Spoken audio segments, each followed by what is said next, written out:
Muy buenos días, sin lugar a dudas un día muy especial, 25 años de la Convención de los Derechos del Niño. Un día como hoy, un 20 de noviembre, fue promulgada la Convención de las Naciones Unidas sobre los Derechos del Niño, la Convención de Derechos Humanos mayor ratificada en toda la historia de la humanidad.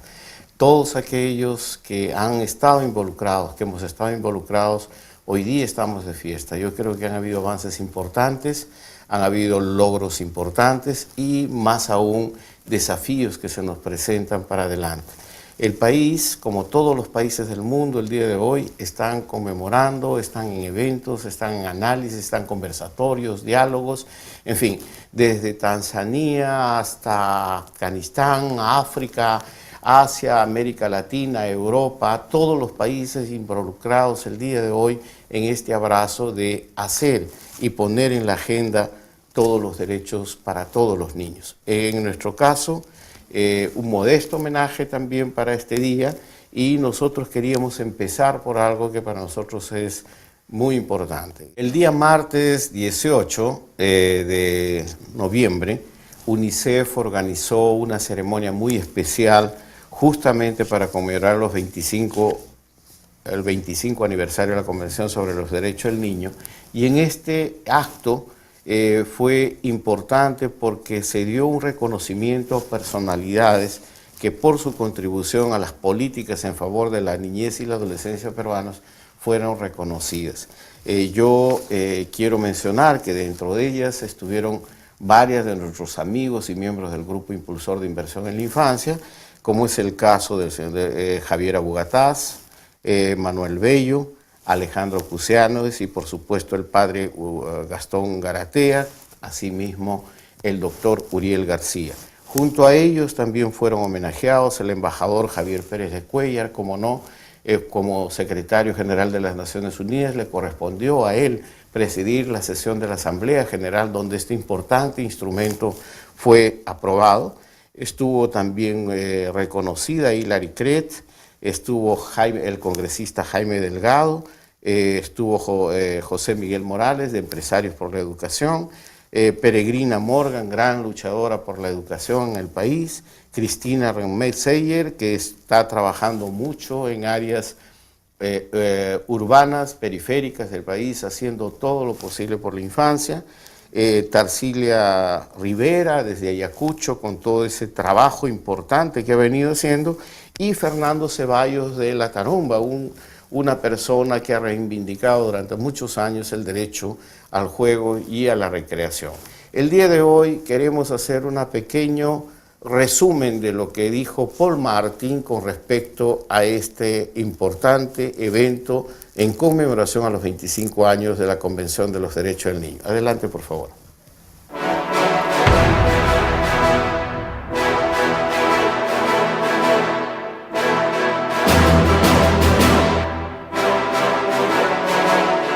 En el año 1959, las Naciones Unidas aprobó la Declaración Universal de los Derechos del Niño.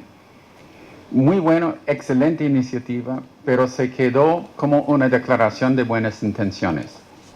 Y se quedó hasta en 1978, cuando el gobierno de Polonia propuso en Naciones Unidas una versión provisional de la Convención de los Derechos de la Infancia, que llevó 10 años de negociación, de trabajo, y yo creo que eso es una lección aprendida en muchas cosas, que la consulta, el involucramiento, la participación sí lleva tiempo, pero dando este tiempo tiene la posibilidad de tener un impacto muy grande.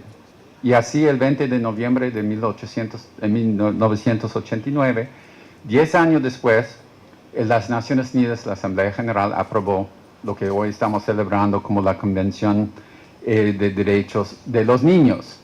Y en este entonces fueron los de los niños, no de los niños, niñas y adolescentes. Y eso es una precisión importante porque muestra que la normativa, la ética internacional va cambiando. No es un documento estático que se quedó en su momento, y por ende el comité tiene un rol muy importante de mantener actualizada la convención. Era una de las primeras convenciones que tuvo un comité de expertos vigilando su implementación. comentando sobre el desempeño de los países y haciéndoles recomendaciones. Y por ende, estoy honrado tener no solamente como gobierno de Perú a la ministra, pero los miembros del comité, porque es esta interacción entre gobiernos, entre los expertos, entre Naciones Unidas y entre la sociedad civil en todo su conjunto, que es realmente lo que mantiene vivo el documento, no como documento, sino como un conjunto de principios. Hablando de principios, hay varios principios importantes. Destaco unos pocos. El primero es que la Convención no es simplemente otro documento. Es un tratado de derechos humanos de las Naciones Unidas, igual en importancia como las Convenciones de Ginebra contra crímenes de guerra, y con procesos casi iguales de monitoreo y de responsabilidad. Y dentro de esto tiene algunos principios rectores que son muy importantes para todos los países de todo el mundo. Uno, la no discriminación. Decir que todos y todas, los niños, niñas, adolescentes, igualitos tienen derechos. Y eso implica que cuando hay un grupo de niños y niñas no gozando de estos derechos, y es un grupo geográfico o de género o étnico, de facto eso podría ser visto como una discriminación. Entonces es muy importante vigilar. El interés superior del niño, o del niño, niña, adolescente, también es muy importante, porque quiere decir que todos tenemos derechos, pero los derechos de la niñez están encima de los otros. Y eso crea responsabilidades importantes.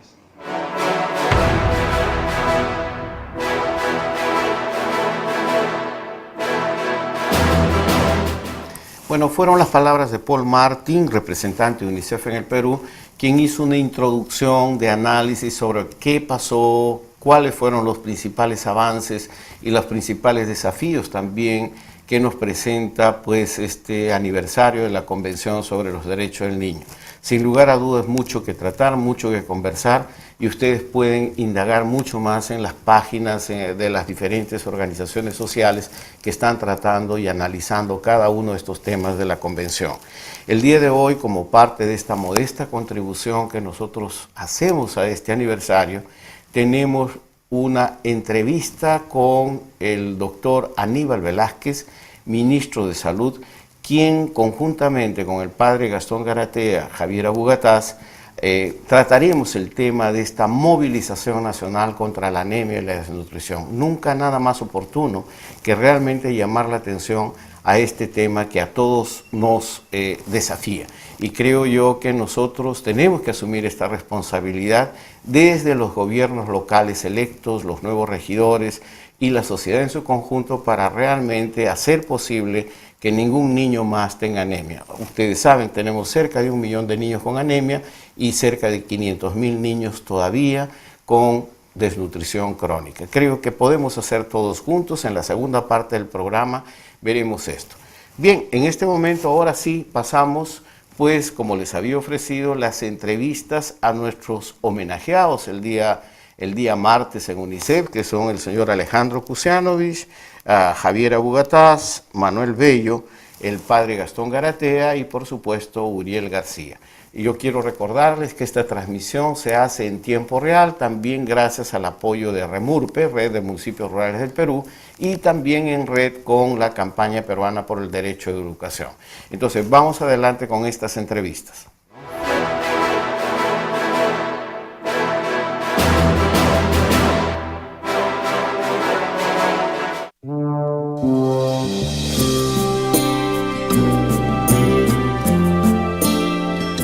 Yo creo que este es un reconocimiento no tanto personal, ¿verdad? Yo creo que es un premio para la inversión en la infancia, ¿no? Creo que es darnos cuenta de que se pueden hacer cosas.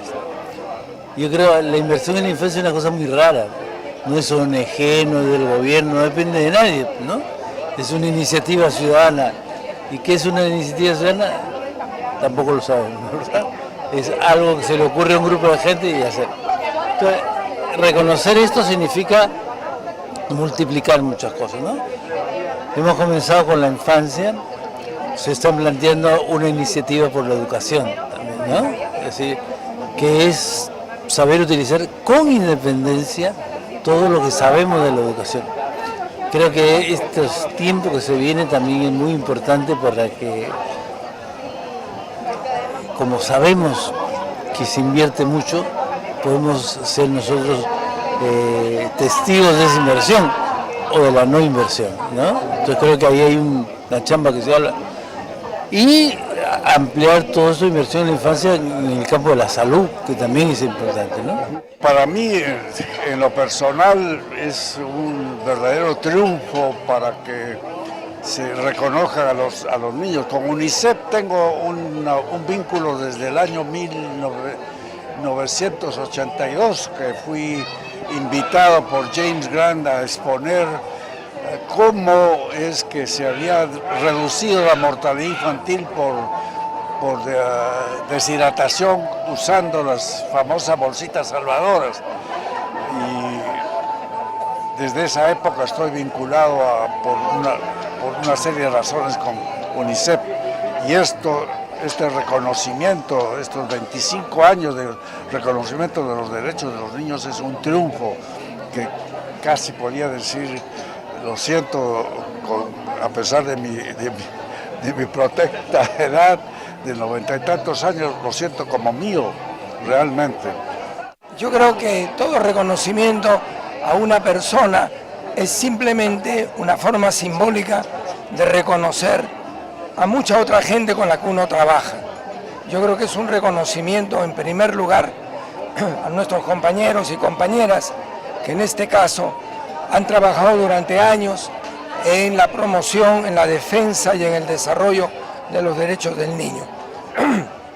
Uno lo asume personalmente, pero con la viva conciencia de que esto es el reconocimiento al trabajo hecho con otros, porque nadie de por sí solo puede llevar adelante una empresa que no ha terminado, una tarea que todavía tiene más de deuda que de cumplimiento. La verdad estoy muy emocionado en este momento. Siento que es un reconocimiento de un enorme valor. Creo que todos los otros integrantes de este grupo de personas reconocidas lo merecen claramente. En mi caso, la verdad, estoy un poco sorprendido. No sé cómo ha ido mi nombre a esa lista, pero lo tomo como un reconocimiento y una valoración del trabajo hecho con equipos de personas a lo largo de muchos años, mucho tiempo, en las instituciones en las que he trabajado, ¿no? El Colegio José Antonio Encinas, en la Universidad Cayetano Heredia, en la Facultad de Educación. Entonces, porque uno no hace las cosas solo, ¿no? Sino más bien las hace colectivamente, y me ha tocado en este caso aparecer como la figura representativa de alguna manera de estas colectividades, de estos grupos que han trabajado mucho y me alegra mucho que se reconozca los esfuerzos realizados para mejorar y aportar con ideas y propuestas a la transformación de la educación en una perspectiva de equidad, de democracia, ¿no? De calidad, de igualdad para todos. No, yo creo que es un reconocimiento, como lo han dicho, a varias personas, pero que no son todas. Yo creo que sería el primer tema, ¿no es cierto? Claro, cuando se escoge para reconocimiento habrá algún criterio para escogerlo. Creo que lo más importante de todo es identificar que se requiere persistencia durante tiempos prolongados y fijándose en la infancia y en las personas para el desarrollo de las políticas públicas, ¿no es cierto?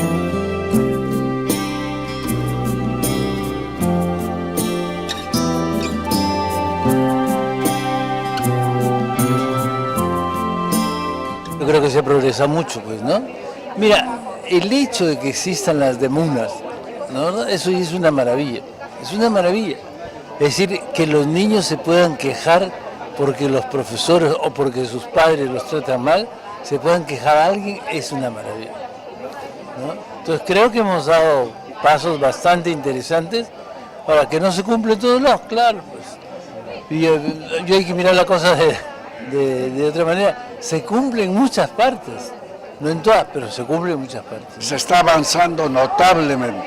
Eso los países, y especialmente el Perú, está haciendo políticas de Estado independientemente de los gobiernos que se sucedan. Y esto es muy bueno, muy bueno. Lo mismo ha sucedido con las estrategias de vacunación y la estrategia de rehidratación oral. Son políticas de Estado que desde 1980 todos los gobiernos las han seguido con toda énfasis y eso habla muy bien del Perú. Indudablemente hay avances. El poeta Corcuera dijo hace 25 años, cuando se enteró de la convención, dijo, este es un nuevo pacto de amor con las infancias. Eso es lo que hay que hacer. Hay que revisar hasta qué punto este pacto ha logrado lo que se había propuesto. Y yo diría que hay cosas también a nivel de la propia convención, como se ha mencionado esta mañana, que tienen que continuar siendo trabajadas, porque hay problemas nuevos que enfrentan las nuevas generaciones, hay desafíos, y en esa perspectiva me parece a mí, una de las cosas que yo quiero rescatar es lo equilibrado que hay entre una apreciación de promesa y de cumplimiento. El balance es muy positivo. Es muy importante para los países, para el Perú y para el mundo en general, tener este tipo de referentes que nos marcan estándares, exigencias, requisitos, digamos, que debemos alcanzar en todo orden de cosas, ¿no? Y en este caso estamos hablando de probablemente uno de los asuntos de mayor trascendencia y de mayor importancia en la vida de la humanidad, ¿no? Que es el tema y la problemática de la infancia. Creo que la existencia de la convención ha sido un reto y al mismo tiempo un estímulo, un aliciente que ha orientado los esfuerzos, y creo que, como se ha señalado en la ceremonia, en el Perú y en otros países se ha avanzado muchísimo a partir de los desafíos planteados por la convención. Sí, creo que varios de los presentes lo han mencionado. Hay muchas cosas buenas, pero también las situaciones van cambiando y la convención siempre requiere observación de la realidad y actualización. Lo que sí me ha preocupado es que para el caso de Perú hay en este momento en el Congreso un tema, y es que están distorsionando parte del código que es un derivado de la convención. Entonces hay muchos avances, pero sí hay miles de cosas por hacer y sobre todo habría que evitar cometer errores como la aprobación del código tal como está, ¿no? Se necesita una humanización del gobierno, ¿no? Que el gobierno se dé cuenta de que hay que trabajar por hacer a los humanos más humanos, ¿verdad? Y hay gente entre nosotros que no llega a la denominación de humano, ¿no? ¿Verdad? Cuando tú ves cómo se mata gente, ¿no? Cómo se impide, ¿no?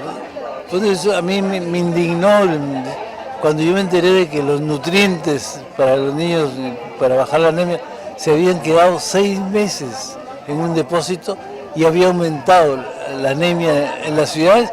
Eso es una cosa que, eso no es humano, ¿no?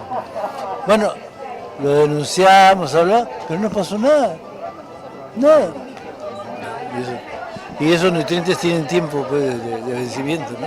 De acuerdo con mi manera de ver las cosas, es el combate contra una enfermedad que ataca a los niños especialmente, y nosotros acabamos de verlo en nuestro grupo, es la pobreza.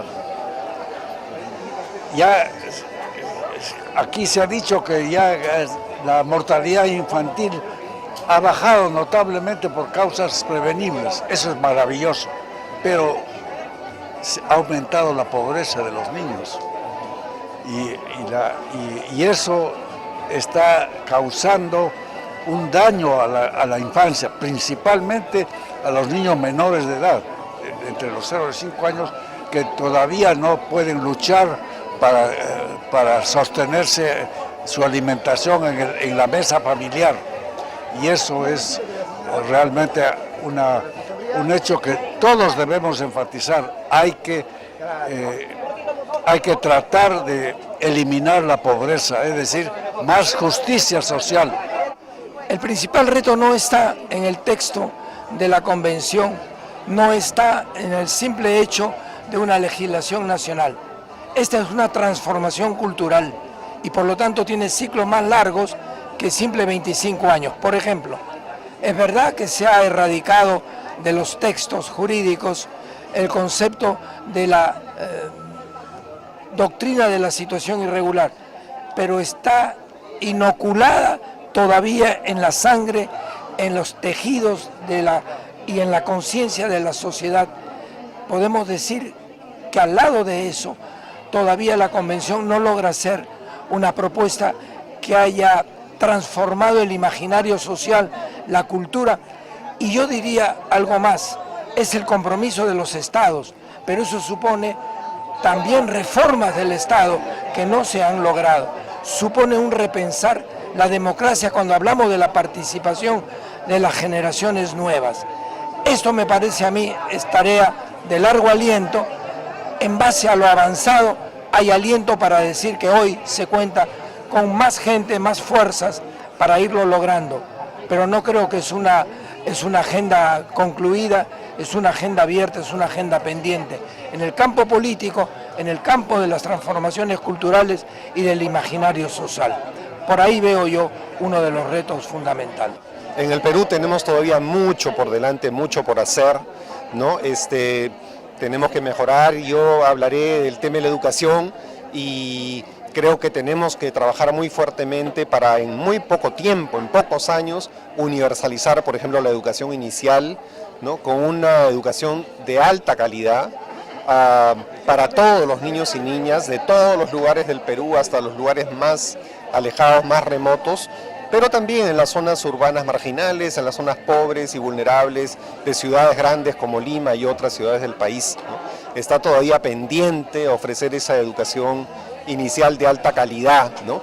Si bien se ha avanzado mucho en la cobertura y la universalización de la matrícula de la educación primaria, todavía tenemos mucha deserción, mucha repetición, muchos niños y niñas que se atrasan y que abandonan la escuela, incluso la primaria, antes de terminarla, ¿no? Y tenemos por delante entonces atender a toda esa problemática y sobre todo mejorar los aprendizajes, mejorar la calidad de los resultados que alcanzan los niños y las niñas, ¿no? Con una escuela pública que ofrezca efectivamente una educación de calidad a todos y que ojalá se convierta en un día en una escuela que reúna, integre a todos los niños y niñas del Perú para que aprendan a convivir, a vivir juntos, ¿no? Y tengan todos acceso efectivamente al cumplimiento de todos sus derechos. Cosas de corto, mediano, largo plazo, ¿cierto? Yo empezaría por las de corto porque ahora en noviembre, diciembre hay las transferencias de gobierno con los gobiernos locales y regionales. Un tema que se puede lograr en meses es la eliminación de la anemia, por ejemplo, en menores de 5, y eso es por acción concreta en el territorio. Entonces, no disminuir la anemia en casos leves a 0 en 3 meses, por ejemplo, en el primer semestre del mandato de alguien, yo creo que ya es un error, es posible. Ya los otros temas pueden requerir más tiempo, por ejemplo, como disminución de nutrición crónica o la mejora sustancial de la educación, de las condiciones de vida, de la calidad de agua, de la violencia y del transporte, que son cosas que, igual que el ejemplo de anemia, si uno se fija metas concretas y se esfuerza, cada territorio, yo diría cada distrito del país tiene que hacer el esfuerzo, todos los ciudadanos deberíamos apoyarlos, ¿no? Y eso es lo que estamos intentando ahora en algunos distritos, en la transferencia, que en los documentos mismos de transferencia se reconozca esos 5 temas, por ejemplo, y se actúe sobre ellos los primeros días, no esperar, ¿no? 1, 2, 3 años para empezar a actuar.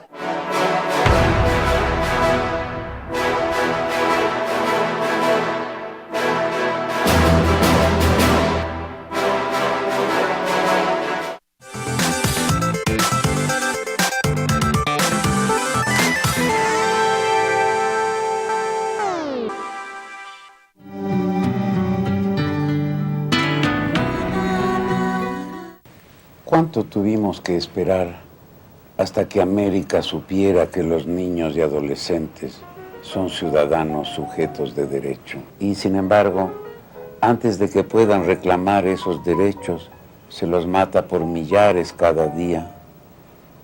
Y en ese genocidio obstinado interviene una discriminación de edad más cruel que la económica y étnica.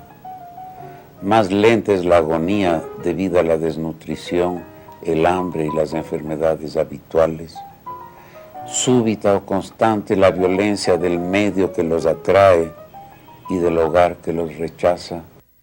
Esas víctimas del sistema ni siquiera tienen, en muchos casos, existencia legal ni identidad, como si no hubieran nacido y por tanto no hubiera crimen en su muerte. Quienes orientan y conducen la sociedad no fueron educados en el respeto a esos ciudadanos, como si no los vieran, aunque se pongan en puntas de pie para existir. Si queremos que nuestros hijos y los hijos de nuestros hijos vivan sin que nadie los haga morir antes de tiempo, hay que educarlos ahora en el ejercicio de sus derechos a fin de que adultos puedan ser respetados porque aprendieron a respetarlos.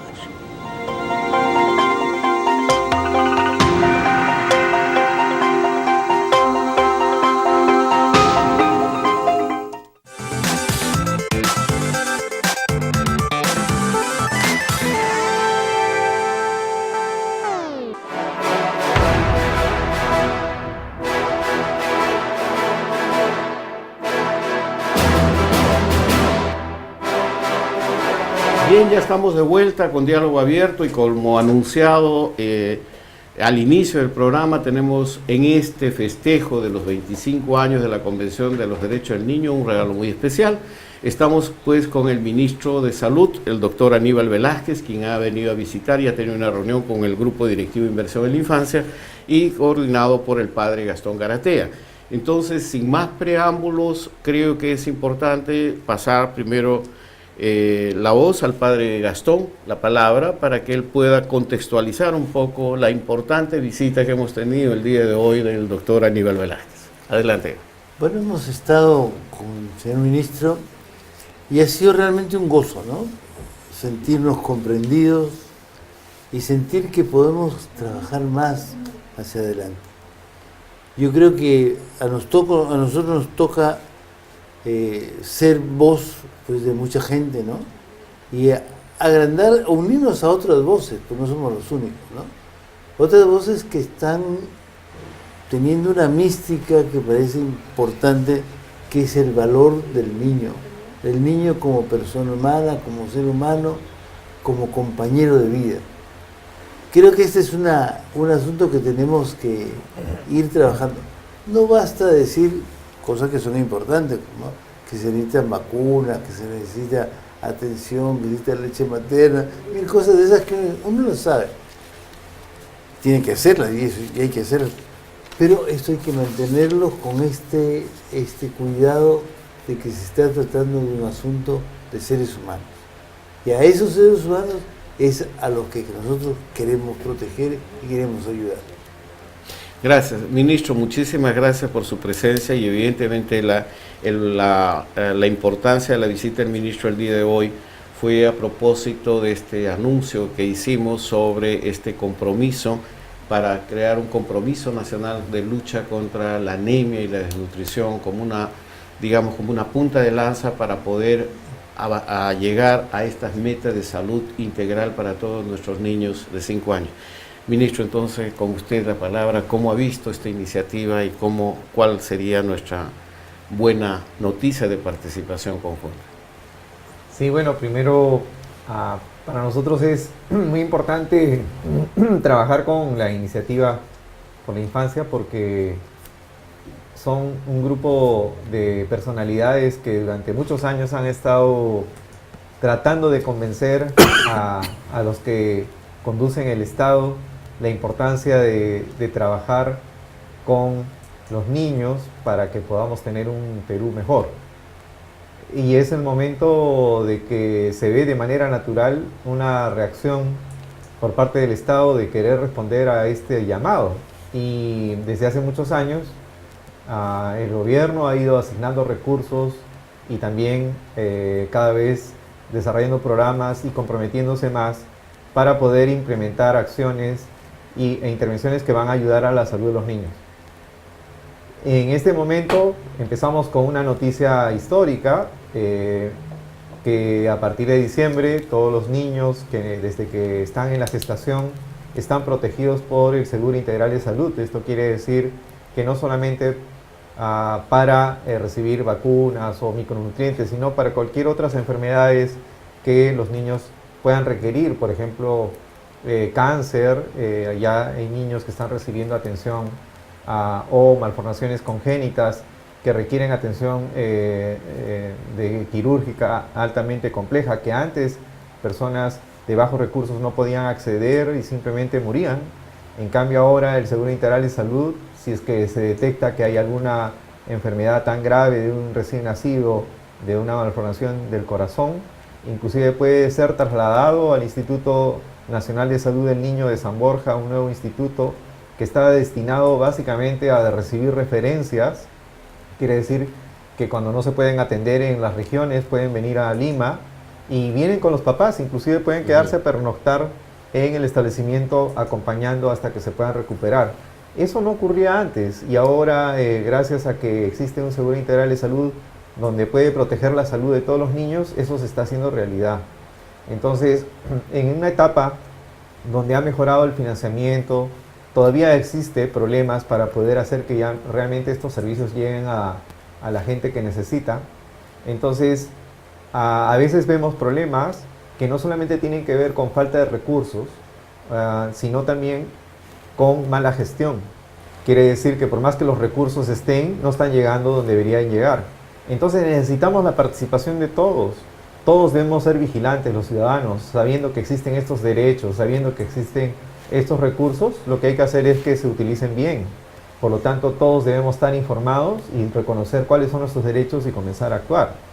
Entonces, por eso es que estamos acercándonos a todos los que trabajan en esto y que con liderazgo y con las redes sociales se puede lograr cambios. Y a eso vinimos. Claro, y la importancia de la participación de la sociedad civil, ¿no, padre? Como parte de este proceso de corresponsabilidad con los temas que afectan a la infancia. No sé, padre. No, yo encuentro que esto es lo más democrático que podemos hacer, ¿verdad? Que uno sea dueño de su país y sea dueño de los destinos de todos los ciudadanos, ¿no? Yo creo que es una maravilla. De esas cosas que uno ha soñado y pensaba que no se podían dar, ¿no? Creo que eso es una suerte poder haber vivido en estos tiempos y que esto siga adelante, ¿no? Y que hay que cimentarlo, porque todavía estamos comenzando, ¿no? Así es. Pero hay que cimentarlo, hay que profundizarlo y hacerlo sostenible. Exactamente. Y para hacerlo sostenible necesitamos justamente de la participación activa de la sociedad civil, porque ya el derecho está ganado, ya hay asignación de recursos y lo que ahora hay que hacer es que eso se use en lo que debe usarse. Y uno de los problemas críticos todavía sigue siendo la anemia y la nutrición crónica infantil. Y cuando vimos que la Iniciativa por la Infancia estaba trabajando en un programa de estos, dijimos, este es el momento de unir esfuerzos, no ir creando algo diferente, algo nuevo, ante algo que ya existe. Entonces, con mucho gusto, comprometemos nuestro apoyo, nuestro compromiso de poder trabajar juntos. Qué mejor si lo hacemos con ustedes y lo que va a venir en diciembre, esta campaña para poder luchar contra la anemia y la nutrición crónica infantil, porque yo estoy seguro que si lo hacemos de manera intensiva, se va a poder bajar la anemia, se va a seguir acelerando la reducción de la nutrición crónica infantil y eso va a permitir también que los niños estén más saludables y vamos a tener más ciudadanos, mejores ciudadanos, que van a permitir tener un mejor país. Allí nosotros hemos insistido mucho en no dar porcentajes, ¿no? al fin de este gobierno, es decir, anemia cero, ¿verdad? Sí, y es posible. Es posible. Es posible. Claro. Entonces yo creo que esto sería uno de los legados que nos dejaría este gobierno si logramos anemia cero. Y lo mismo ir con la nutrición. Cero, ¿no? O sea, claro. Que es difícil. Queremos un un bicentenario de la independencia, ¿no, Claro. padre? O sea, Lleguemos a conmemorar hacer, con claro. y esto no es un sueño, no es una utopía. Tacna ya está y- cerca, claro, al cero. Y países vecinos como así es. Chile, el propio Brasil, es. con todas sus diferencias regionales, está en 6, 7 de desnutrición crónica. Yo creo que nosotros Es fácil, podríamos si Tacna lo ha realmente... podido hacer, lo Ah. podemos hacer. Moquegua. Moquegua también. Tiene cifras lindas. Claro que sí. No, esto es bien importante, si me permiten hacer un resumen básicamente en aras de la gente que ya nos está escribiendo. Dice, iniciativa importante, dice Julio Rodríguez, Peculiar Ulloa, dice, como siempre dice el padre Gastón, si no se atiende hoy a los niños, el Perú será un país agonizante y desprotegido. Bueno, en fin, hay mucha gente que ya está participando y Sí, saludando sí. la presencia del señor ministro. Entonces, resumiendo, como ya lo hemos venido tratando hace 3 semanas, el Grupo Impulsor de Inversión en Infancia, a partir de las conclusiones y recomendaciones del tercer Encuentro Nacional sobre Infancia, recomendó y tomó la iniciativa de proponer una movilización nacional contra la anemia y la desnutrición crónica. Como grupo impulsor, como grupo ciudadano, nos propusimos a generar una sinergia entre todas las organizaciones, gobiernos, sociedad civil, para realmente asumir una corresponsabilidad con respecto a este tema. Hay más de 1 millón de niños con anemia y la anemia puede ser erradicada. Sí. Y el país tiene todos los recursos humanos, técnicos, financieros para lograrlo. Y es en ese contexto que propusimos la realización de un manual, primero para los nuevos alcaldes electos, regidores, para las nuevas autoridades que deben asumir, y pensamos que deberían asumir este compromiso. Y en este contexto, pues el día entre el 15 y el 17 de diciembre próximo, estaríamos formalizando una nueva alerta ciudadana en la que esperamos contar con alcaldes electos y algunos presidentes regionales, con el apoyo de la NGR y de Remurpe y de la AMPE, para que podamos juntos tratar este tema y poner sobre la mesa las posibilidades de este trabajo conjunto. Y justo después, inmediatamente después, haremos un curso de capacitación en línea que lo coordinaría el doctor Javier Abugataz junto con el doctor Castillo, Gloria Helfer y técnicos del MINSA, en todo caso el Sí, Ministerio claro. de Salud y de otros sectores, para poder llevar este conocimiento que tiene que ver con qué es la desnutrición, qué es la anemia, cuál es el rol de los municipios, cuáles son los recursos que existen en este momento. En fin, pensamos que sí podemos hacer una alianza nacional Por supuesto contra que sí. la anemia y ser parte de esta gran tarea Claro que y sí. tirarnos de la cara esta vergüenza que tenemos Sí. de convivir con 1 millón de niños Sí. con anemia. Padre, ministro. Tenemos que cambiarlo juntos, con mucho gusto. Sí. Eso es, y creo que las redes que ustedes tienen va a servir para poder convencer a otros de que esto es posible, y nosotros estamos convencidos de que sí, y ese es el compromiso que nos anima, porque sabemos que lo vamos a lograr, y ese es nuestro verdadero compromiso. Así es. Padre. No, yo encuentro que esto es muy bonito. Creo que eso también tiene otro tipo de repercusiones, ¿verdad? Yo creo que la salud favorece la disminución de la pobreza. Sí, A más pobreza, menos salud. A más salud, menos pobreza, ¿no? Entonces, ese tipo de cosas hay que saberlo manejar bien así es. y ponernos, sincronizarnos. Hacer pues una cosa que en el país falla mucho, que es la articulación, ¿verdad? Es decir, ¿cómo tiene que ver el problema de la salud con el Ministerio de Transporte? Tiene que ver, Sí, por supuesto. tiene que ver, ¿no? Claro. Con todo tiene que ver, ¿no? Claro, aumentan las carreteras y se Claro. puede llegar. Y la gente no se muere sola. Así es. El ser pobre en el Perú es muy triste, porque uno vive aislado y vive abandonado, ¿verdad? Entonces yo creo que en la medida en que nos integramos, tenemos más salud, Sí, claro. ¿no? Y en la medida en que tenemos más salud, favorecemos la integración, ¿no? Me están diciendo por el chat, qué bueno es tener al ministro de Salud en inversión en infancia. Y la Qué verdad bien. hemos estado mucho sí. tiempo pues Con mucho con gusto. MIDIS, con el ministro de Economía, y realmente creo que después de mucho tiempo, no, creo que es la primera visita No, que el cuenten ministro de conmigo, Salud, y cada vez que mire, tengamos yo una creo que estamos iniciativa más, juntos. aquí estamos. Juntos. Mire, con respecto al Pacto de la Infancia y algunas medidas, volvemos después de un pequeño corte y respondiendo también algunas inquietudes Claro que sí. de algunas preguntas Con que mucho nos gusto. están haciendo llegar. Vamos a un corte y retornamos inmediatamente entonces.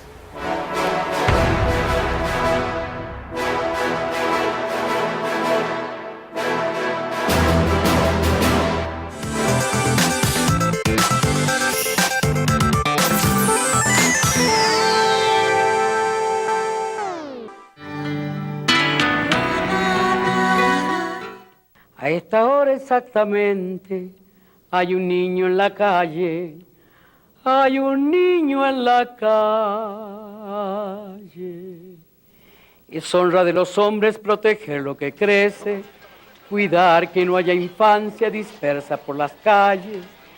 Desde ahí yo supe que la niñez desprotegida sacaba hombres desesperados, mujeres desesperadas, porque los que andan en la calle no tan solo son niños, sino también son niñas que hacen bandas para poder sobrevivir porque sus padres los abandonaron. Es hora que se cumplan las promesas para todos estos niños.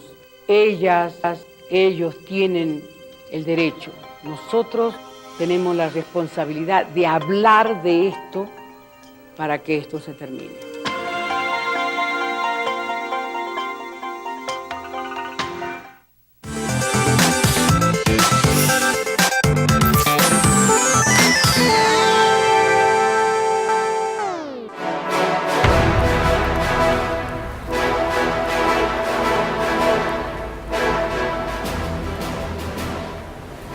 Gracias a todos por su participación. Ya es realmente un lujo tener con nosotros al ministro de Salud, Aníbal Velázquez, sobre todo un día tan importante y tan significativo para la infancia. Hoy se cumplen 25 años de la Convención de los Derechos del Niño.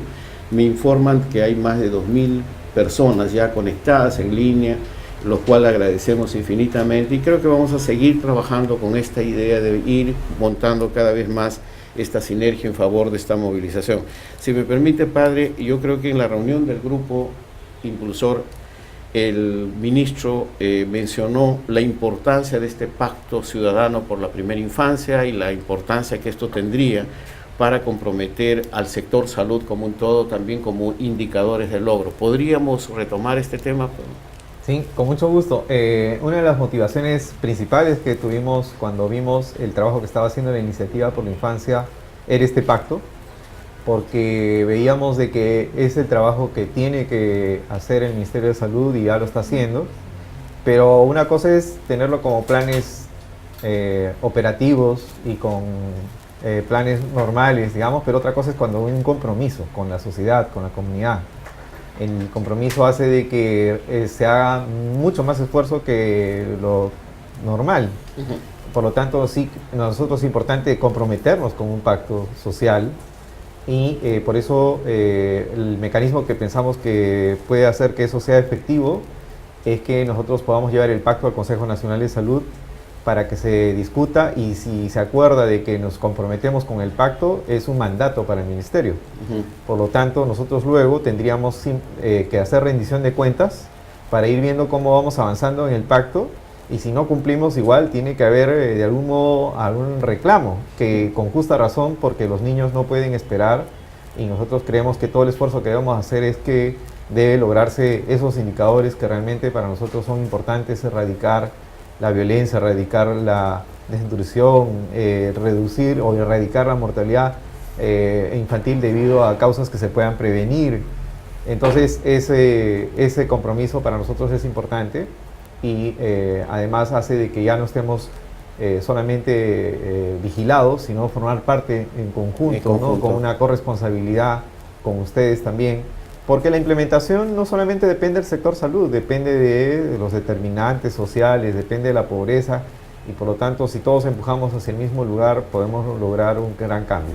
No, esa es una excelente noticia, y muy concreta, ¿no, padre? En términos de lo que implica utilizar el Pacto por la Infancia por un sector tan importante como salud, como indicadores de logro conjunto, ¿no? De una corresponsabilidad, padre. A mí me parece muy importante también esta visión del ministro de ir tomando contacto con gente que está trabajando. Es mucha la gente que trabaja en el Perú por la salud, claro, es mucha la gente. Claro. Yo conozco pues parroquias en la sierra, en la selva, metidas humildemente, ¿sí? Con muy pocos medios, pero que trabajan. Y aquí en Lima, nuestros pueblos jóvenes, ¿no?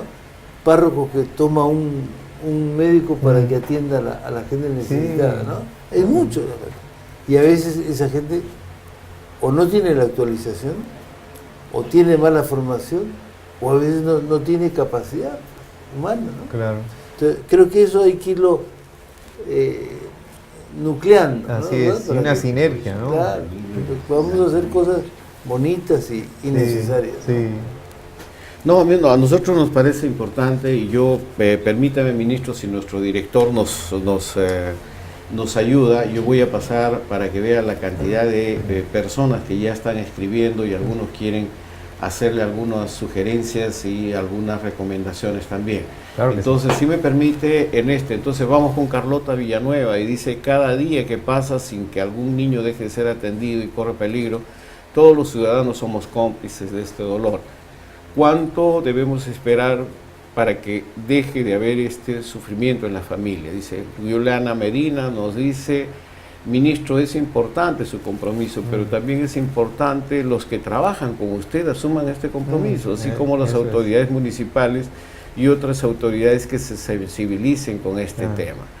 Rory Espinosa nos dice: ojalá que el ministro de Salud recuerde sus palabras y compromisos que está anunciando. Nuestros niños deben ser atendidos como bien él lo señala. Creo que su presencia dice mucho acá, Rosy, ¿no? Sara Chirino dice: es importante que las autoridades aprendan lo que significa atender a los ciudadanos del mañana, que tienen que ser preparados hoy como son los niños peruanos. Tenemos algo más. Nos dice Maite Cárdenas: es importante que este derecho también sea alcanzado a las zonas más alejadas, como son las comunidades altoandinas, así como la Amazonía, sobre estas prioridades, ¿no? Julio Rodrigo nos dice: iniciativa importante que ayudará a tener menos mortalidad materno-infantil. Pilar Ulloa nos dice: como siempre dice el padre Gastón, si no se atiende hoy a los niños, el Perú será un país agonizante y desprotegido. Miren, nos vamos a pasar leyendo, bueno, el último de Toño Costa: la dedicación a favor de la primera infancia que tienen es invalorable. Los felicito a nombre de la sociedad peruana. María Carmen Velázquez: qué importantes son las palabras del doctor Irurel y del padre Gastón. Ellos son los baluartes de la defensa de los más necesitados. En fin, yo creo, ministro, que ahí tienen más o menos la reacción del público en tiempo real. Nos están viendo. Creo que hayan dejado algunas 3 o 4 preguntas para usted. Sí, adelante. Bueno, muchas gracias. Realmente este contacto directo con los ciudadanos, con los que conocen la realidad, para nosotros es importante porque eso realmente orienta nuestro trabajo, porque a veces uno sentado en un escritorio tiene la idea del país diferente y si no se tiene contacto directo con los ciudadanos uno pierde la perspectiva. Para nosotros estos espacios de poder recibir directamente de ellos sus recomendaciones y sugerencias es una llamada, y yo creo que en la medida que cada vez se empoderen más los ciudadanos sobre las cosas que se deben hacer y que tengan contacto directo con sus autoridades, se puede responder mejor. Por lo tanto, estos espacios, estas redes sociales han mejorado mucho eso, porque ahora antes era bien difícil acceder al ministro, ¿no? Entonces es bien difícil decirle qué hay que hacer, qué se necesita, pero ahora es fácil, uno puede contactarse ahora con nuestras redes sociales. Nosotros tenemos mensajes directos sobre las cosas que se necesitan y permite responder directamente también sobre problemas específicos, ya no solamente con cosas generales. Entonces, felicitamos también por tener ustedes esta red, ojalá que siga creciendo más cada día, porque realmente esto es un espacio importante que hay que cuidarlo, hay que cultivarlo y hacer todo lo que sea necesario para que siga creciendo, y esto conectarlo con las autoridades para que puedan recibir directamente de los ciudadanos lo que hay que hacer, porque al final es lo más importante. Sus fans me insisten en que responda usted si las prioridades en las comunidades altoandinas y en la zona de la selva. Y por el otro lado dice: se va a comprometer, se va a hacer algo de compromiso de otras autoridades de salud en las regiones y municipios. Claro, en este momento nosotros tenemos un país que está descentralizado, o sea, quiere decir que hay autoridades regionales que se les ha transferido las funciones de salud. Y el rol del ministerio es supervisar para que eso se cumpla, pero la supervisión del ministerio no es suficiente. Se necesita que la sociedad civil y los ciudadanos puedan también ejercer ese rol de vigilancia para que se pueda tener los servicios. En el tema de las comunidades que están alejadas, las de más difícil acceso, se requiere una atención especial, se requiere más recursos, y este país, este Estado, ha comprometido la inclusión social como su principal mensaje, su principal objetivo, y eso requiere poner más recursos y más atención a esta población necesitada. Nosotros continuamente tenemos programados viajes con apoyo de la Fuerza Aérea, porque para trasladarse a estos lugares hay que ir en helicóptero, para poder llegar más rápido y poder llegar a más comunidades. Tenemos el compromiso del presidente de la República para poder hacer eso. Entonces es uno de los gobiernos que viaja más.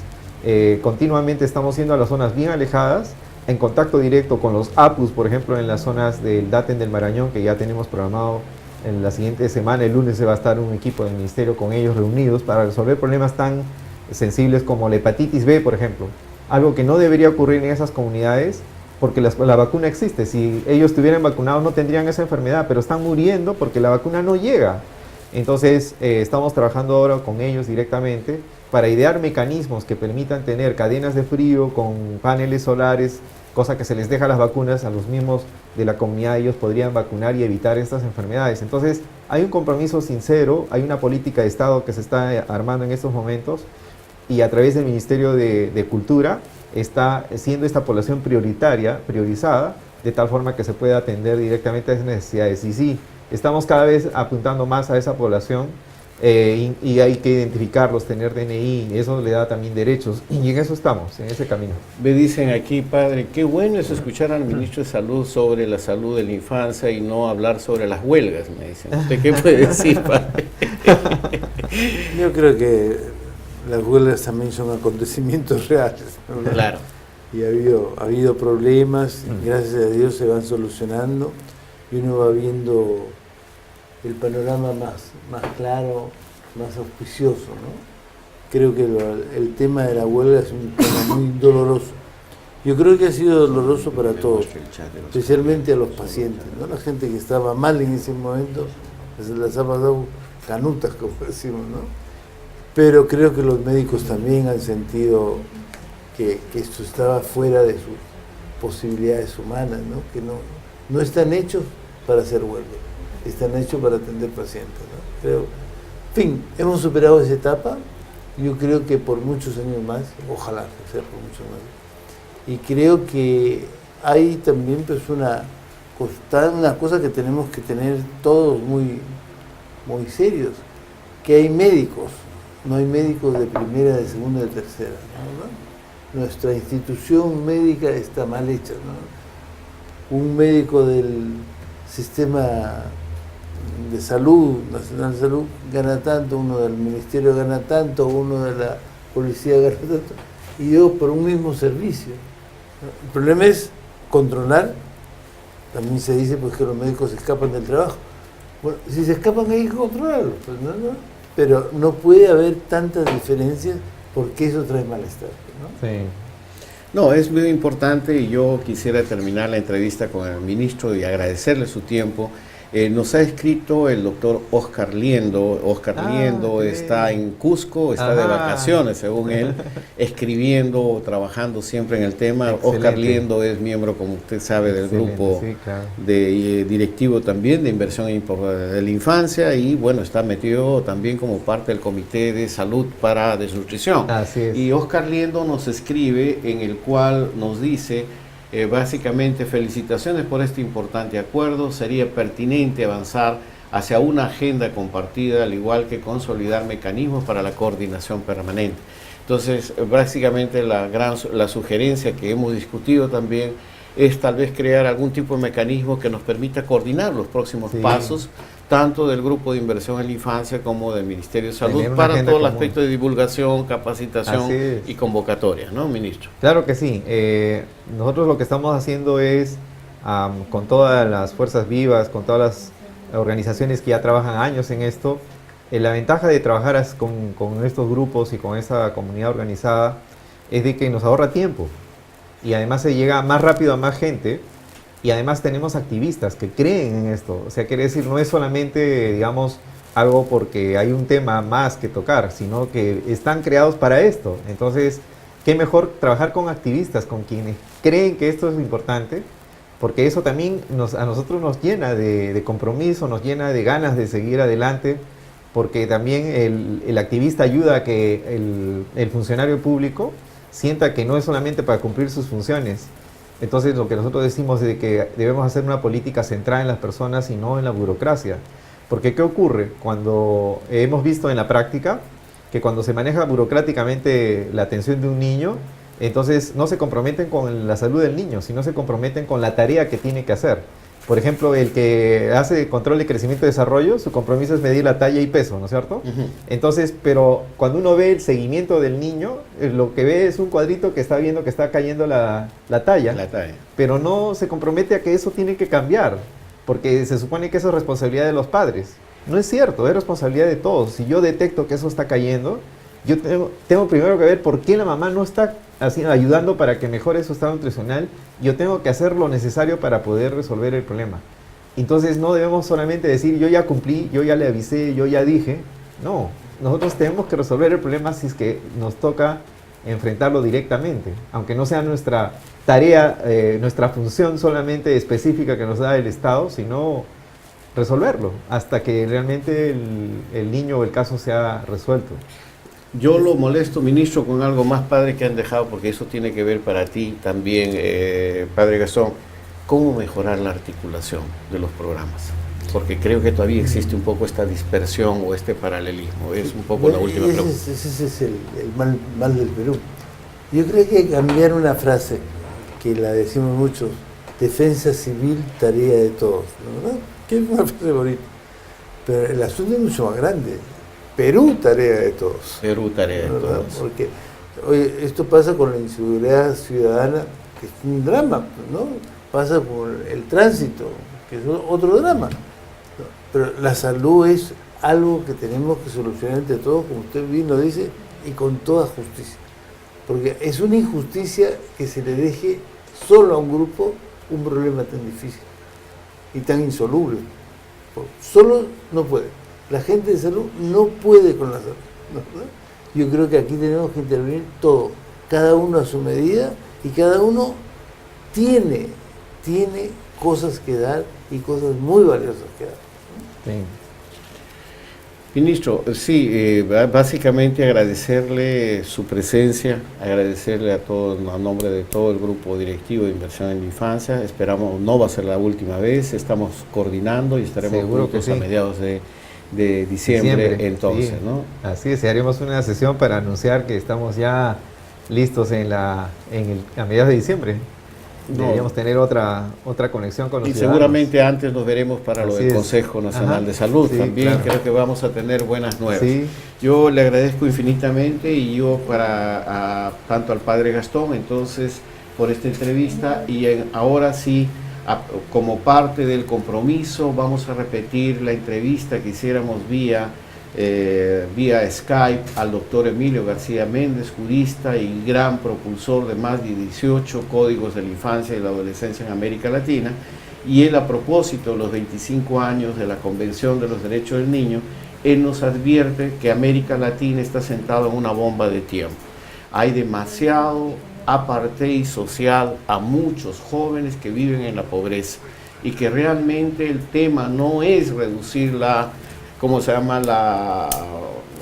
edad del castigo, sino el tema es resolver un problema serio de combate real a la pobreza y priorizar la educación. Mejor veamos lo que dice Emilio García Méndez, porque creo que es pertinente con este tema que en este momento el Congreso está tratando de retomar, de aprobar el Código de Infancia, con algunas observaciones que ha hecho la Defensoría por la falta de una discusión más abierta con la sociedad civil. Ministro, muchísimas gracias. Gracias a ustedes. Nos vamos con esta buena noticia sobre realmente en estos 25 años de la Convención tener un avance importante en términos de la salud y combate a la anemia y desnutrición. Padre, con su permiso, entonces vamos a un corte y dejamos a ustedes con Emilio García Méndez. Adelante.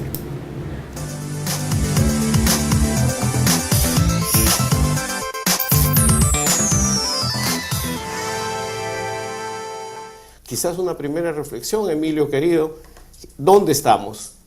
¿Qué se ha hecho y cuáles son los desafíos pendientes? El panorama es heterogéneo, porque así como este informe muy bueno que ustedes estaban pasando muestra avances en lo que uno llama los indicadores duros tradicionales, me refiero a temas tales como la mortalidad materna, la mortalidad infantil, etcétera, etcétera.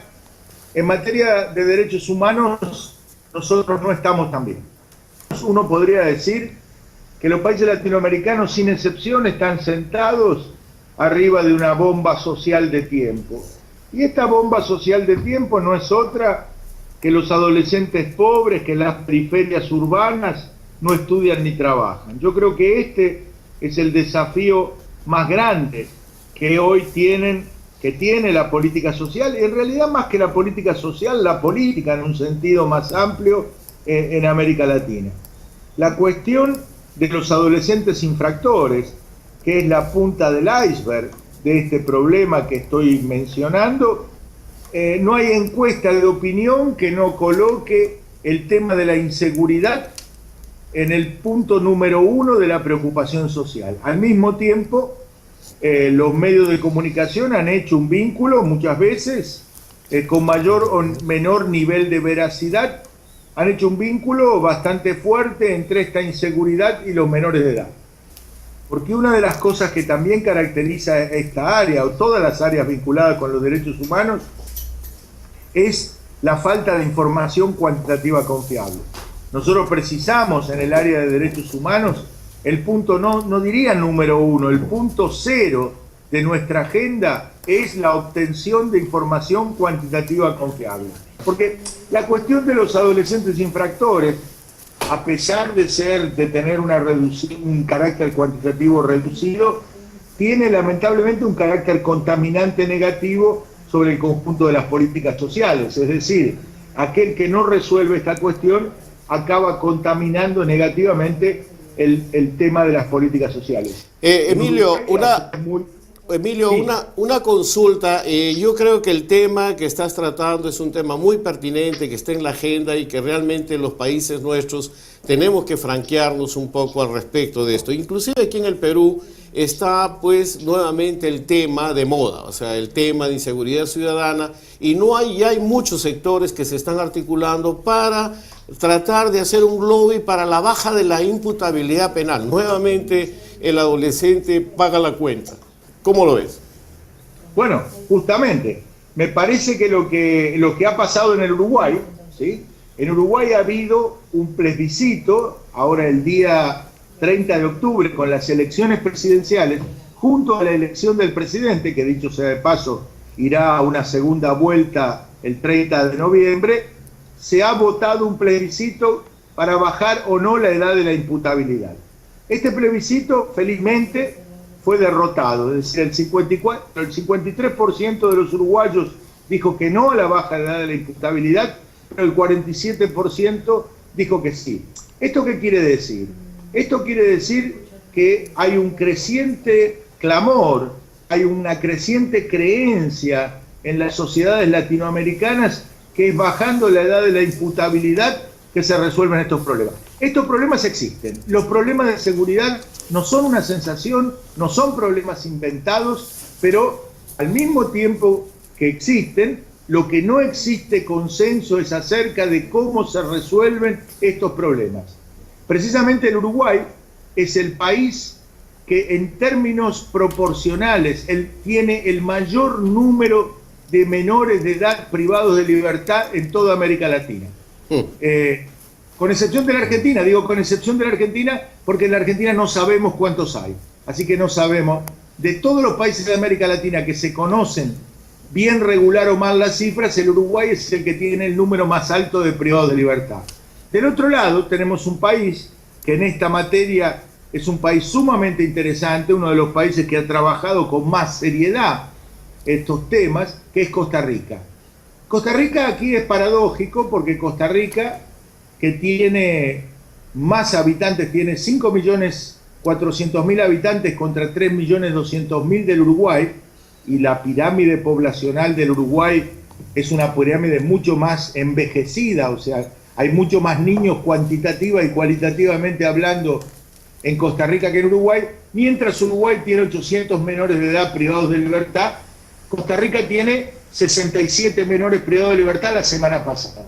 Entonces uno se pregunta lo siguiente: ¿son los adolescentes uruguayos 10, 11, 12 veces más violentos, más perversos, ¿sí? más problemáticos que los adolescentes costarricenses? ¿O hay algo en la forma de la política que determina una dimensión en un país y otra dimensión en el otro. Lo paradójico aquí es que Costa Rica tiene una ley de responsabilidad penal juvenil que es la más dura de América Latina, mientras que el Uruguay tiene una ley que se podría llamar tutelar, pseudoprotectora. Ahora, el país que tiene la ley tutelar tiene 800 menores de edad privados de libertad y tiene un problema gravísimo, y el país que tiene 10 veces menos menores de edad privados de libertad tiene bastante resuelta la administración y la cuestión penal juvenil. La gran alternativa que nosotros estamos enfrentando en todos los países de América Latina es la siguiente. Tiene que ver con el tema de la privación de libertad de los menores de edad, que dicho sea de paso, está reconocida y regulada por la Convención Internacional de los Derechos del Niño. La Convención no niega la privación de libertad en el caso de delitos y dice en sus artículos 37 y 40 que tiene que ser una medida excepcional y un último recurso. Ahora, la gran alternativa, el gran dilema es este.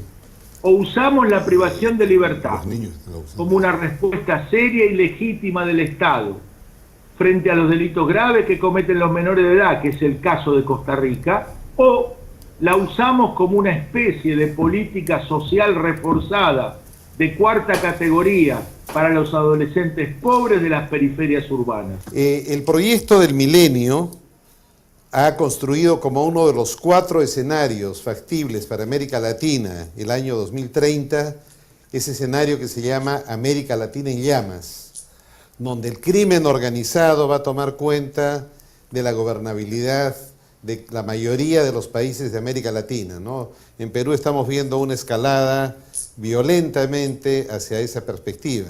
Y en ese escenario se describe que para el año 2030 hasta un 50% de los jóvenes van a estar empleados por el crimen organizado, sobre todo en comercio de drogas.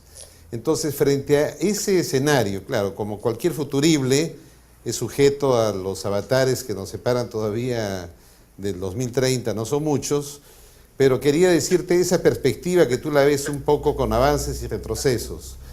Pero mirándola prospectivamente hacia el año 2030, ¿cómo ves ese panorama en América Latina? Bueno, a ver, yo diría lo siguiente. Me gustaría, en primer lugar me parece que la pregunta es una pregunta central, es la pregunta más relevante, porque es, a mi juicio, el problema social más relevante que estamos enfrentando, y es un problema social que se va a agudizar en los próximos años.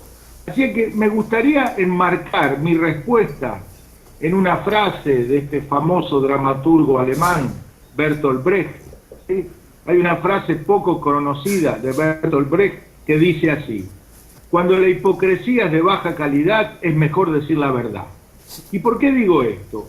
Porque me parece que este tema del avance del narcotráfico está colocando a las sociedades de América Latina, para no ir más lejos, al borde de un abismo y al borde de una alternativa que uno tarde o temprano tendrá que enfrentar, decidir qué es peor, si el narcotráfico o la droga. Ya hemos enfrentado con mayor o menor felicidad otras drogas como el tabaco, el alcohol, etcétera, etcétera, y me parece que de lo que se trata es de empezar a discutir con seriedad,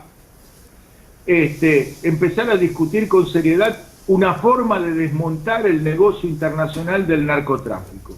Yo celebro que muchas personalidades, desde Fernando Enrique Cardoso hasta Bill Clinton, Carlos Fuentes, recientemente fallecido, ¿sí?, hayan tenido el coraje de plantear un nuevo debate internacional en relación al tema de la droga. Me parece que el Uruguay de Mujica ha dado un paso adelante extraordinario. Es decir, uno tiene el mismo rechazo a la droga, pero uno entiende perfectamente que este es un problema de salud pública y no puede ser más entendido como un problema militar.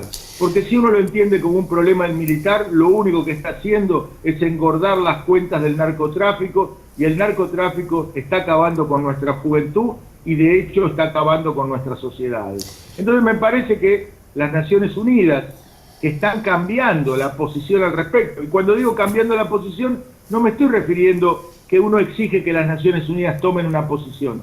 Yo creo que la posición que las Naciones Unidas deberían tomar en este caso es hospedar un debate abierto, franco, sincero, democrático y transparente. ¿Por qué? Porque por la vía en que estamos yendo hacia a la destrucción de nuestras sociedades y sobre todo el futuro de nuestros jóvenes. Hacer política es establecer prioridades, y hacer política social no difiere de hacer política.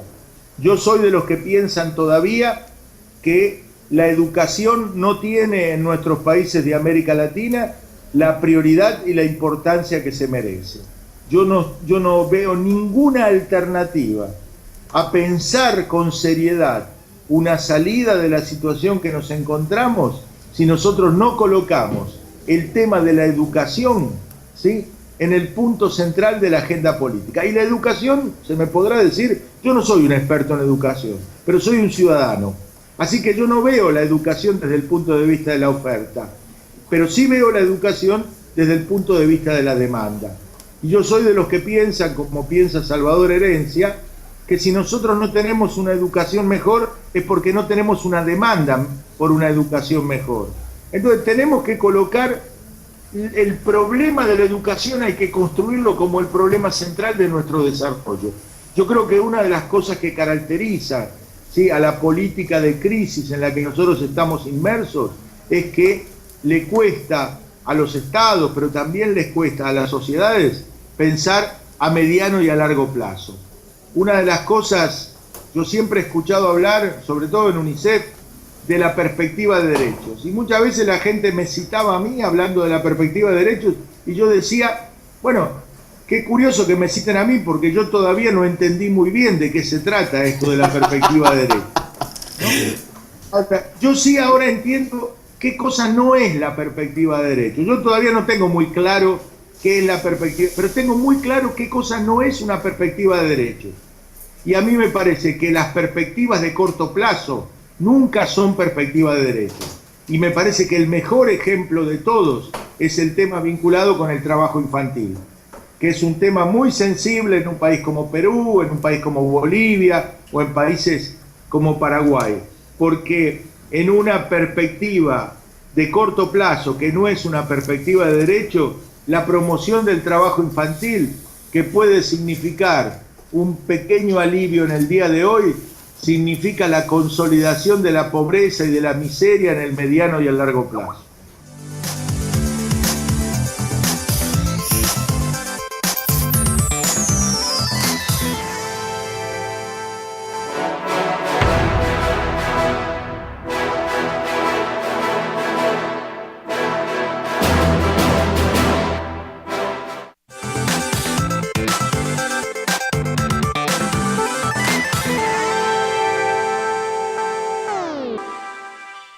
¿Sabías que en el Perú hay más de 3,5 millones de niños menores de 5 años?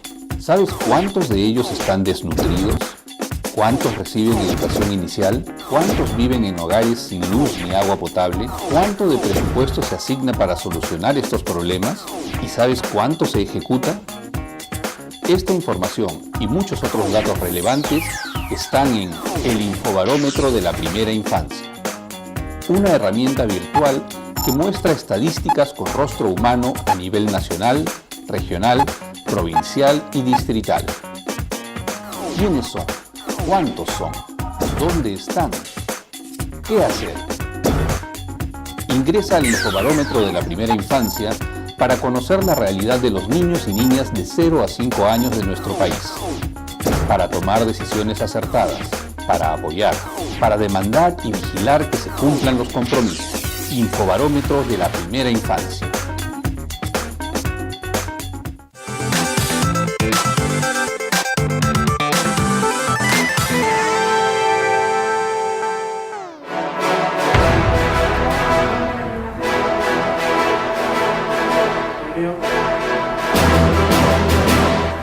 Qué importantes reflexiones de Emilio García Méndez con respecto a estos temas de los derechos humanos para todos los niños. Yo quiero rescatar básicamente 2 frases que creo que son una alerta para lo que también ya viene aconteciendo en el Perú. El panorama es heterogéneo, dice él, porque hay avances en temas como mortalidad infantil, salud, servicios, pero en materia de derechos humanos no estamos bien. Él también advierte que los países latinoamericanos, sin excepción, están sentados encima de una bomba social de tiempo, donde los adolescentes pobres que no estudian ni trabajan están pagando la cuenta de esta inequidad. Él también me menciona que en épocas de crisis hay personas que lloran y otras que salen a vender pañuelos, pero eso tampoco justifica realmente condenar a los niños a que puedan trabajar en lugar de realmente hacer uso de sus derechos. Yo creo que el día de hoy es un día muy especial. Hoy día es el aniversario de la Convención de los Derechos del Niño y yo quisiera en ese contexto recordar de que un pronunciamiento que ha hecho la Defensoría del Pueblo, que invoca al Congreso de la República a promover un debate amplio en la sociedad civil previo a la aprobación del nuevo Código de los Niños, Niñas y Adolescentes. Como ustedes saben, la discusión del nuevo código estaba previsto para el pleno de hoy, pero evidentemente el pleno de hoy ha sido suspendido por las circunstancias de la coyuntura política que se ha dado en el país. Felizmente por este lado de no acelerar, no correr detrás de algo que no está bien discutido, y en ese sentido la Defensoría del Pueblo dice que este debate es necesario, garantizar la aprobación de un código que fortalezca el Sistema Nacional de Protección Integral, que respete las obligaciones asumidas por el Estado peruano al suscribir la Convención sobre los Derechos del Niño, así como las recomendaciones formuladas por el Comité de los Derechos del Niño y los estándares internacionales de protección a los derechos de la infancia. Dice asimismo que el nuevo código debe respetar las garantías del debido proceso y el derecho a vivir en una familia en los procedimientos de investigación tutelar y de adopciones. En materia de justicia juvenil, debe respetar el derecho a la reserva de la identidad del adolescente en conflicto con la ley penal y bajo ninguna circunstancia se debe reducir la edad de responsabilidad penal ni incrementar las sanciones. A los 25 años de la Convención de los Derechos del Niño, la Defensoría del Pueblo confía que el nuevo Código de los Niños, Niñas y Adolescentes fortalezca la protección de sus derechos en armonía con la normatividad y los estándares internacionales. Y en ese contexto menciona que la nueva propuesta del Código son la prohibición expresa del castigo físico y humillante como mecanismo de corrección, el respeto del derecho a la participación de los niños, niñas y adolescentes y la visibilización de la niña, así como el reconocimiento y la protección del derecho a la salud sexual y reproductiva de los y las adolescentes. Un pronunciamiento valiente que también ha hecho suyo la Mesa de Concertación de Lucha contra la Pobreza y muchas organizaciones de derechos humanos que estamos vinculados a este clamor. Y en ese sentido hacemos nuestro también el pronunciamiento pues, de la Defensoría del Pueblo pidiendo al Congreso de la República que estamos apurados, pero tampoco no es ir un poco aprobando cualquier cosa sin tener una discusión amplia y consensuada. El día de hoy es un día especial, son 25 años de la Convención de los Derechos del Niño. El día de hoy, para los que hay muchas actividades que se están desarrollando, e inclusive usted puede entrar a la página de Naciones Unidas, donde también se está celebrando una sesión especial de la Asamblea General para analizar los avances y desafíos para el nuevo milenio de las Naciones Unidas vinculadas a la Convención de los Derechos del Niño. Yo creo que son noticias muy interesantes que seguramente tendremos más tiempo para poderlas tratar con mayor profundidad en el próximo programa de Diálogo Abierto. Desde ya nuestro agradecimiento pues como siempre a la Fundación Bernard Barnil de Holanda por esta plataforma de comunicación de primera infancia, a todos ustedes que nos sintonizan todos los jueves. El programa de hoy se repetirá a las 4 de la tarde, pasen la voz, y por supuesto también nuestro reconocimiento a la campaña peruana por el derecho a la educación, a Remurpe, y el día de hoy me indican que también la web del Ministerio de Salud ha transmitido en tiempo real este programa de diálogo abierto. A todos ustedes muchísimas gracias y nos vemos en la repetición hoy a las 4 de la tarde y el próximo jueves a las 11 de la mañana. Muchas gracias.